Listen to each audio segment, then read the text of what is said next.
மகிமை உண்டாவதாக. கொஞ்ச நேரம் வசனத்தை கவனமாக கவனிப்போம். நம்ம லைஃபே மாற்றக்கூடியது இந்த வசனங்கள் தான். வாழ்க்கை வாழ்றது முக்கியம். அந்த வாழ்க்கையை நாம் மகிழ்ச்சியோடவும் சந்தோஷத்தோடவும் வாழ கற்றுக்கொள்ள வேண்டும். ஆமாம், அதுதான் இந்த கடவுள் கொடுத்துருக்கிற இந்த லைஃப். இப்போ ஈவினிங்ல இந்த சங்கீதம் 51 1 முதல் 8 வரை யாராச்சும் சத்தமா படிக்கும். தேவனே, உமது கிருபையின்படி எனக்கு இரங்கும். உமது மிகுந்த இரக்கங்களின்படி என் மீறுதல்கள் நீங்க என்னை சுத்திகரியும். என் அக்கிரமம் நீங்க என்னை முற்றிலும் கழுவி என் பாவமற என்னை சுத்திகரியும். என் மீறுதல்களை நான் அறிந்திருக்கிறேன். என் பாவம் எப்பொழுதும் எனக்கு முன்பாக நிற்கிறது. தேவரீர் ஒருவருக்கே விரோதமாக நான் பாவம் செய்து உமது கண்களுக்கு முன்பாக பொல்லாங்கானதை நடப்பித்தேன்.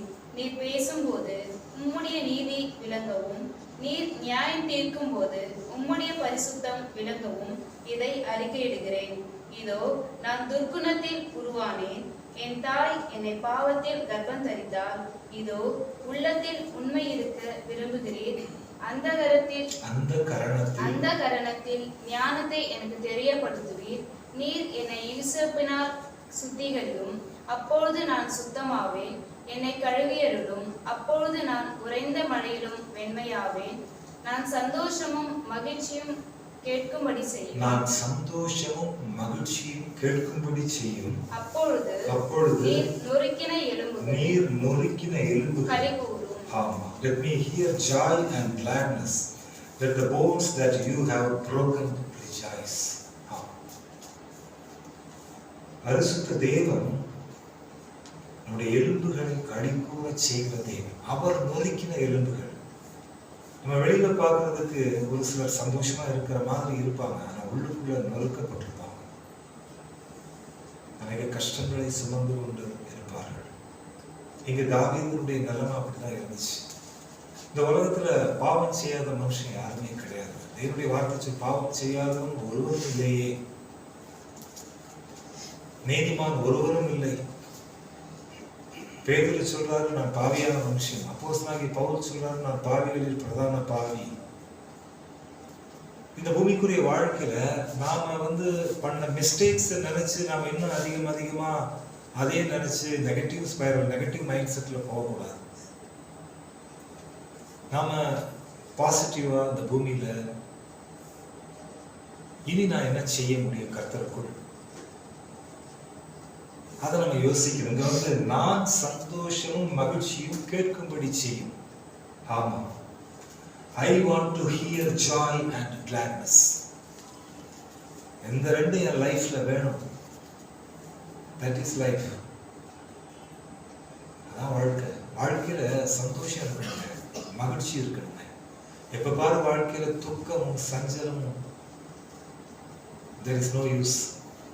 பணமும் பொருளும் ஆஸ்தியும் அந்தஸ்தும் வச்சுக்கிட்டு கூடவே துக்கத்தையும் சஞ்சலத்தையும் வச்சுட்டு, that is not life. சந்தோஷத்தையும் மகிழ்ச்சியும் பெற்று வாழக்கூடிய வாழ்க்கை. அதற்கு இங்க தாவீது அவருடைய எக்ஸ்பீரியன்ஸை பரிசுத்த ஆவியானவர் அவர் மூலமா நமக்கு ஷேர் பண்றார். தாவீது ஒரு கொலைகாரன்.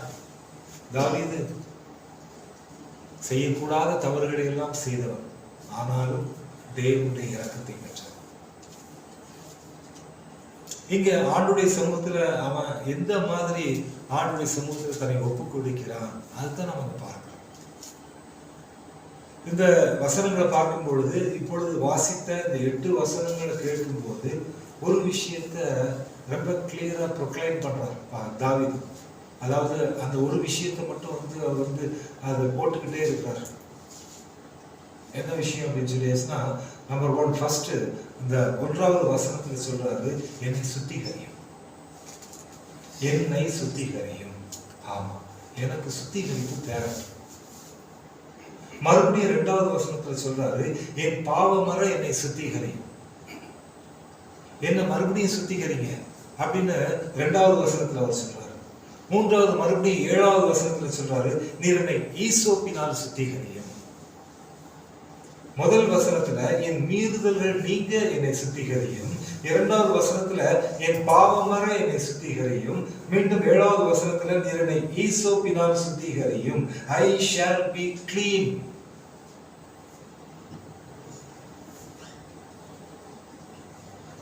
Cleanse me from my sin.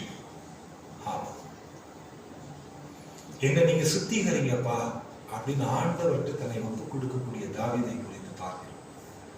உமது கிருபை, உமது இரக்கம், அதன்படி என்னை சுத்திகரியும். 3வது வசனத்துல சொல்றாரு, நான் என்ன மிஸ்டேக்ஸ் பண்ணியிருக்கிறேன்னு எனக்கு தெரியும். ஆமா, இன்னைக்கு நம்ம லைஃப்ல ஒவ்வொருத்தருடைய வாழ்க்கையிலையும் உங்க மிஸ்டேக்ஸ் மற்றவங்களுக்கு தெரியாது, ஆனா உங்களுக்கு தெரியும். இப்ப என் மிஸ்டேக் எனக்கு தெரியும், நான் என்ன தப்பு பண்ணேன் அப்படின்னு எனக்கு தெரியும். அது போல ஒவ்வொருத்தருக்கும் நாம் என்ன தப்பு பண்ணிருக்கிறோம் அப்படிங்கிறது நமக்கு தெரியும். இங்க தாவீது அதான் சொல்றாரு, என் மீறுதல்களை நான் அறிந்திருக்கிறேன். I know. ஆமா, ஐ நோ மை டிரான்ஸ்கிரஷன்ஸ். என்னுடைய தவறுகள் என்ன அப்படிங்கிறது எனக்கு தெரியும்.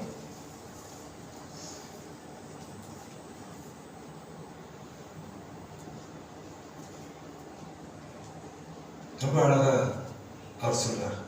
சொல்லிட்டு அந்த 4வது வசனத்துல வந்து பாத்தீங்கன்னா, நான் எந்த மனுஷனுக்கு யாரும் எதுவும் செய்யல, ஆனால் தேவரீர் ஒருவருக்கே விரோதமாக நான் பாவம் செய்து உமது கண்களுக்கு முன்பாக பொல்லாங்கானதை நடப்பித்தேன்.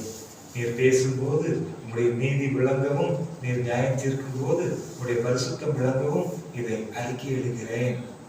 ஆமாப்பா, நான் தப்பு பண்ணிட்டேன்ப்பா, எனக்கு தெரியும், நான் அதை அறிக்கை எழுதுறேன். ஆமா, நான் பண்ணது மிஸ்டேக் தான், நான் இல்லைன்னு சொல்லல, பட் ஐ டிக்ளேர், நான் அதை அறிக்கை செய்கிறேன் என்று சொல்லி அடுத்து 6வது வசனத்துல பார்க்கும்போது, இதோ உள்ளத்தில் உண்மை இருக்க விரும்புகிறீர், அந்த கரணத்தில் ஞானத்தை எனக்கு தெரியப்படுத்துவீர். அந்த கரணம்னா என்ன? Inner heart. வெளிப்புறமா பார்க்கும்போது சிரிச்சிட்டு பிரைஸ் லார்ட், ஆமா சந்தோஷம், ஆனா உள்ள இன்னர் ஹார்ட், அந்த இன்னர் தாட்ஸ், அதான் அந்த கரணம். அதுல நினைவுகள் எப்படி இருக்கு, அதுல ஞானம் வேணும். இப்போ நான் ஒரு விஷயத்தை செய்ய போறேன் அப்படின்னா, வெளியில இருக்கக்கூடிய அந்த சிச்சுவேஷன்ஸை பார்த்துட்டு நான் ஆக்ட் பண்ணக்கூடாது. எனக்குள்ள நான் யோசிக்கணும், அங்க என்னுடைய ஞானத்தோட தேவனுடைய ஞானம் செயல்படணும். செயல்பட்டு அடுத்து என்ன நடக்கும், அடுத்து என்ன நடக்கும், நெக்ஸ்ட் என்ன, அந்த தேவனுடைய ஆலோசனை. அதான் அந்த கரணத்தில் ஞானத்தை எனக்கு தெரியப்படுத்துவீர். 7th ஒன்றுல நீர் ஈசோப்பினால் சுத்திகரியும், அப்பொழுது நான் சுத்தமாவேன், என்னை கழுவி இருக்கும். ஈசோப்புனா என்ன? அது அந்த நாட்கள்ல ஆசரிப்பு கூடாரத்துல பயன்படுத்தப்பட்ட ஒரு தண்டு. அது மலை பூண்டு, ஒரு பூண்டு செடி, பூண்டு வகையை சார்ந்த செடி, மலைகள்ல முளைக்கக்கூடியது, கொஞ்சம் வாசனையா இருக்கும். அதை எதற்கு பயன்படுத்துவாங்க? அந்த பலிபீடத்துல இருக்கக்கூடிய ஆட்டுக்குட்டியினுடைய ரத்தம், அந்த ரத்தத்துல அதை எடுத்து முக்கி அதை அப்படி தெளிப்பான். பாவ நிவர்த்திக்காக பயன்படுத்தக்கூடிய தண்டு தான் ஈசோப்பு தண்டு.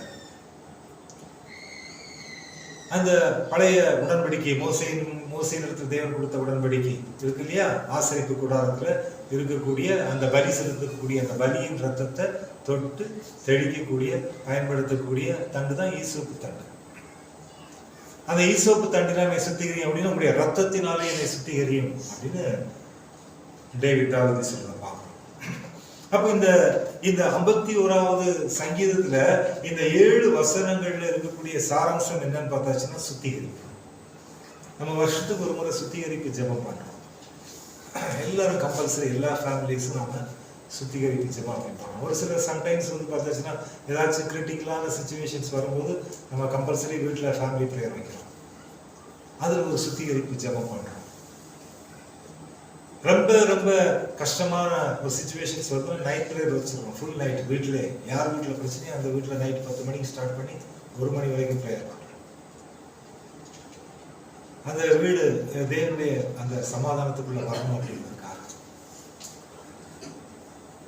ஒவ்வொரு சிச்சுவேஷன்ஸ்லயும் தேவனோடு நம்ம போராடக்கூடியவர்களாக காணப்படுறோம். கர்த்தர் நம்மை நடத்துகிறவர். ஆண்டவருடைய அந்த பலனை பெற்றுக்கொள்வதற்கு எனக்கு சுத்திகரிப்பு தேவை.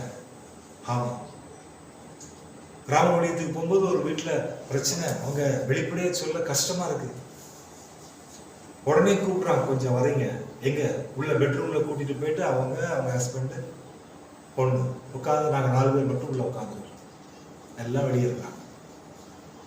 அரை மணி நேரம் பஞ்சாயத்து பேசிட்டு இருக்காங்க, பிரச்சனைகள். கர்த்தருக்கு பிரியமானவர்களே, எனக்கு I want to clear and clean. இங்க தாவீது அதைத்தான் சொல்றான், எனக்கு ஒரு பர்ஃபெக்ட் லைஃப் வேணும், எனக்கு சந்தோஷம் வேணும், எனக்கு மகிழ்ச்சி வேணும். நான் நொறுக்கப்பட்டது போதும், என் எலும்புகள் நொறுக்கப்பட்டது போதும், என் எலும்புகள் உலர்ந்து போனது போதும், நான் உயிர்ப்பிக்கப்பட வேண்டும். இது தாவீதினுடைய ஒரு கிளியர் எக்ஸ்பிளோஷனை இதில் நம்ம பார்க்கணும், தெளிவான ஒரு வெளிப்பாடு. இப்போ இந்த இடத்துல வந்து பார்த்தாச்சுன்னா, இங்க முக்கியமா இன்னைக்கு நம்ம பார்த்துட்டு இருக்கிற விஷயம் என்னன்னு பார்த்தாச்சுன்னா சுத்திகரிப்பு. இந்த சுத்திகரிப்புக்கு வந்து இயேசு கிறிஸ்து பிறப்பதற்கு முன்பாக 2 types ஆஃப் 2 விதமான சுத்திகரிப்பு அங்கே பயன்படுத்தப்பட்டது. 2 விதமான சுத்திகரிப்பு அங்கே இருந்தது, கிளீனிங். இந்த சுத்திகரிப்புக்கு என்ன பயன்படுத்தப்பட்டது? பழைய ஏற்பாட்டின் நாட்களில் லேவியராகமம் 14வது அதிகாரம், லேவியராகமம் 14வது அதிகாரம் வசனங்கள் 11 முதல் 20 வரை. சத்தமா யாராச்சும் படிங்க. சுத்திகரிக்கிற ஆசாரியன் சுத்திகரிக்கப்படும் மனிதனையும் அவஸ்துக்களையும் ஆசரிப்பு கூடார வாசலிலே கர்த்தருடைய சந்நிதியில் நிறுத்த கடவன். பின்பு ஆசாரியன் ஒரு ஆட்டுக்குட்டியை பிடித்து அதையும் அந்த ஆழாக்கு எண்ணெயையும் குற்ற நிவாரண பலியாக கொண்டு வந்து கர்த்தருடைய சந்நிதியில் அசைவாட்டும் பலியாக அசைவாட்டி பாவ நிவாரண பலியும் சர்வாங்க தகன பலியும் இடும் பரிசுத்த ஸ்தலத்திலே அந்த ஆட்டுக்குட்டியை கொல்ல கடவன். குற்ற நிவாரண பலி பாவ நிவாரண பலியை போல ஆசாரியனுக்கு உரியது, அது மகா பரிசுத்தமானது. அந்த குற்ற நிவாரண பலியின் இரத்தத்தில் ஆசாரியன் கொஞ்சம் எடுத்து சுத்திகரிக்கப்படுகிறவன் வலது காதி மடலிலும் அவன் வலது கையின் பெருவிரலிலும் வலது காலின் பெருவிரலிலும் பூச கடவன். பின்பு ஆசாரியன் அந்த ஆழாக்கு எண்ணெயிலே கொஞ்சம் தன் இடது கையில் வார்த்து தன் இடது கையிலுள்ள எண்ணெயில் தன் வலது கையின் விரலை தோய்த்து தன் விரலினால் 7 தரம் அந்த எண்ணெயில் எடுத்து கர்த்தருடைய சந்நிதியில் தெளித்து தன் உள்ளங்கையில் இருக்கிற மீதியான எண்ணெயிலே கொஞ்சம் எடுத்து சுத்திகரிக்கப்படுகிறவன் வலது காதின் மடலிலும் அவன் வலது கையின் பெருவிரலிலும் வலது காலின் பெருவிரலிலும் முந்தி பூசுகிற குற்ற நிவாரண பலியினுடைய இரத்தத்தின் மேல் பூசி தன் உள்ளங்கையில் இருக்கிற மீதியான எண்ணெயை சுத்திகரிக்கப்படுகிறவன் தலையிலே வார்த்து கர்த்தருடைய சந்நிதியில் அவனுக்காக பாவ நிவர்த்தி செய்ய கடவன். தலையிலே வார்த்து கர்த்தருடைய சந்நிதியில் அவனுக்காக பாவ நிவர்த்தி செய்ய கடவன்.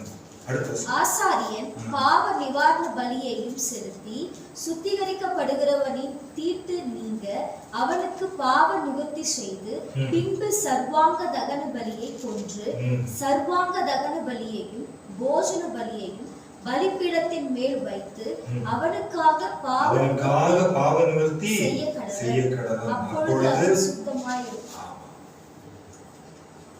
இது பழைய ஏற்பாட்டு நாட்கள்ல கர்த்தருடைய ஊழியர்கள் அந்த பாதிக்கப்பட்ட அந்த மனுஷனுக்கு செய்யக்கூடிய சுத்திகரிப்பு முறை, ஆமா, இந்த பாவ நிவர்த்தி முறை. அதற்கு அங்கே பயன்படுத்தப்பட்டது ரத்தம், ஆட்டுக்குட்டியின் ரத்தம்.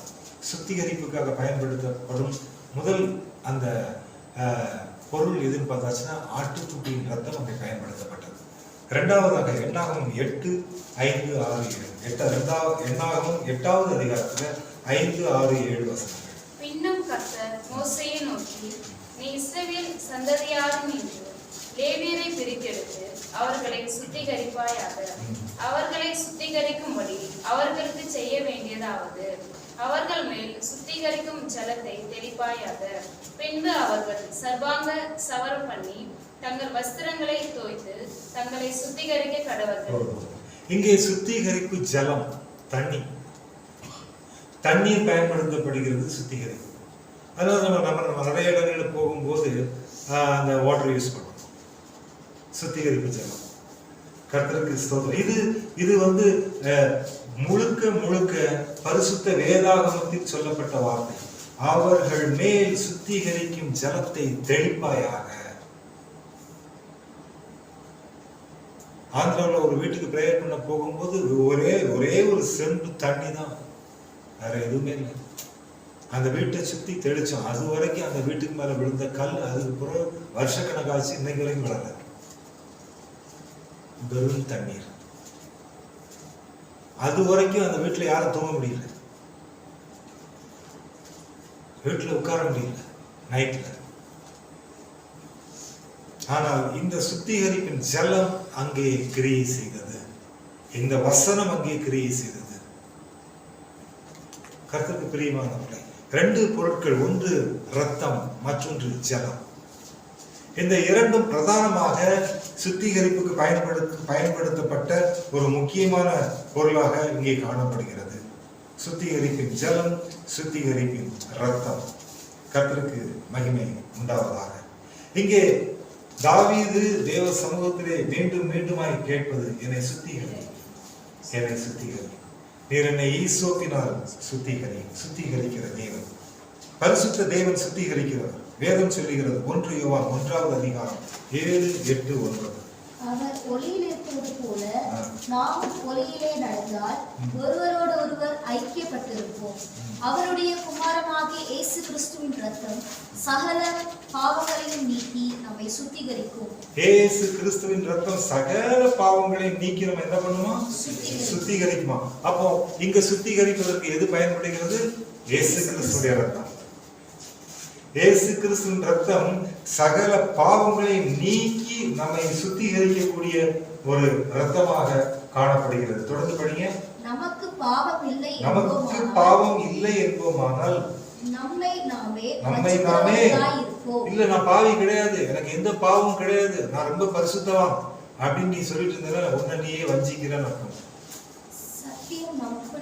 சத்தியம் நமக்குள் இராது. நம்முடைய பாவங்களை நாம் அறிக்கையிட்டால் பாவங்களை நமக்கு மன்னித்து எல்லா அநியாயத்தையும் நீக்கி நம்மை சுத்திகரிப்பதற்கு அவர் உண்மையும் நீதியும் உள்ளவராய் இருக்கிறார். பாருங்க, வசனம் சொல்லுது, நம்முடைய பாவங்களை அறிக்கையிட்டார். என்ன பண்ணா? அதை எல்லாம் நீக்கி, எல்லா அநியாயத்தை நீக்கி நம்மை சுத்திகரிப்பதற்கு அவர் உண்மையும் நீதியும் உள்ளவராக இருக்கிறார்.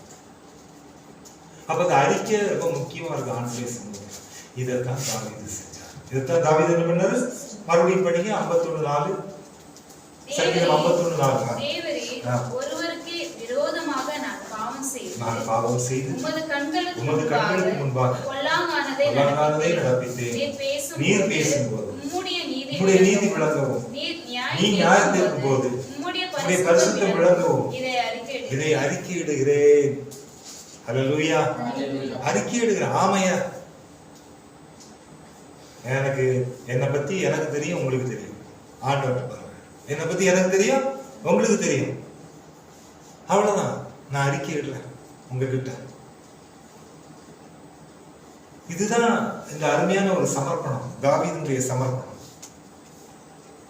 இங்க வசனம் சொல்லுது, அறிக்கையிட்டால் அவர் சுத்திகரிப்பதற்கு உண்மையும் நீதியும் உள்ளவராய் இருக்கிறார். அதனால அறிக்கையிடலாம்.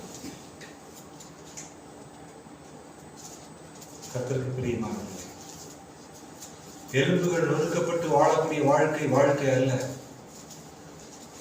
உலர்ந்த எலும்புகள் உயிர் பெற்று எழ வேண்டும். மகிழ்ச்சியும் சந்தோஷம் நிறைந்த வாழ்க்கையை வாழ வேண்டும். அது பூமிக்குரிய வாழ்க்கையில பரிசுத்த தேவனை தவிர வேறு யாராலும் முடியாது. அவரால் மட்டும்தான் முடியும். கர்த்தருக்கு பிரியமானவர்களே, நம்பிக்கை அவர் மீது வையுங்கள். தெய்வத்தின் மீது நம்பிக்கை வைங்க. எல்லாத்தையும் அவர்கிட்ட ஒப்பு கொடுங்க. ஆமா, அவர் பார்த்தவர். தாவீதுக்கு இறங்கினவர் உனக்கும் இறங்குவார். தாவீதின் எலும்புகளை, உலர்ந்த எலும்புகளை உயிர்ப்பிக்க செய்த தேவன் நிச்சயம் உன் எலும்புகளையும் நிலமுள்ளதாக மாற்றுவார். பரிசுத்த வேதம் அதைத்தான் நமக்கு சொல்லுகிறது. 1 யோவான் 5வது அதிகாரம் 6வது வசனம்.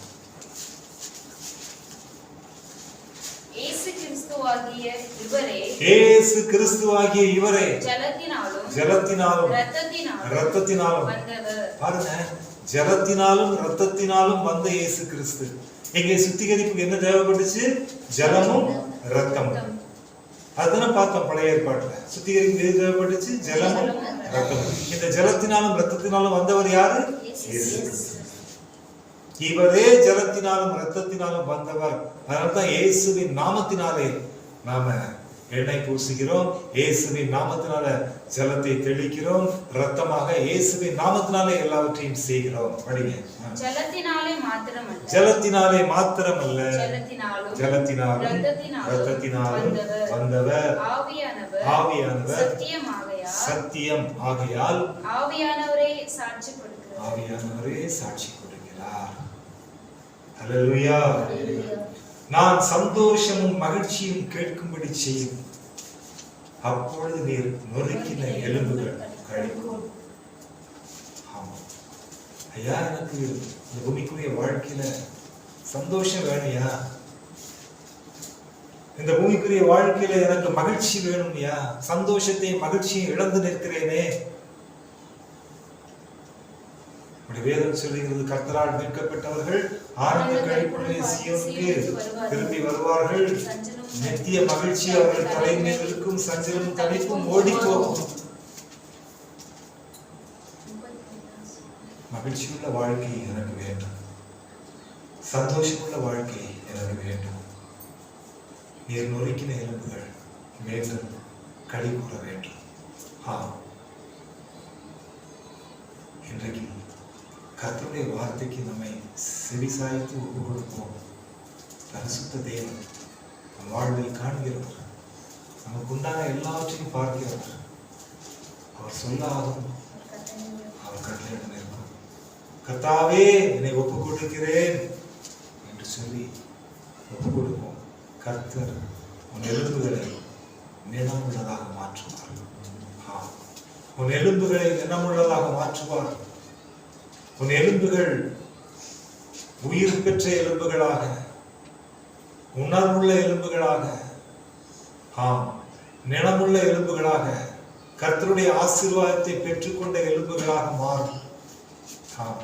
கர்த்தரையே சார்ந்து வாழ்ந்து உன் வாழ்க்கை தேவனால் துளிர்க்கப்பட்ட வாழ்க்கையாக, ஆசீர்வதிக்கப்பட்ட வாழ்க்கையாக மாறும். அல்லேலூயா. கர்த்தர் உங்களை ஆசீர்வதிப்பார்.